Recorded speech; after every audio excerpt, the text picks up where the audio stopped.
आंबो दुखु मोनदों बर' सेंग्रा जानानै।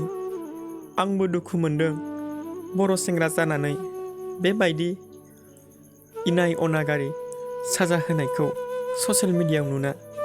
गोरोन्थिनि साजाया बेफोरबायदि नङा जेराव जों साफ्रोमबोनि गोसो गोरबोआ दुखु मोनलायनाय, जेराव गुबुनफोरा जों बर' हारिखौ गाज्रि होननाय। दिनै जों मिथिखायो गोरोन्थि मावब्ला साजा मोनो, नाथाय गोरोन्थिया बेफोरबायदि जानो नाङा।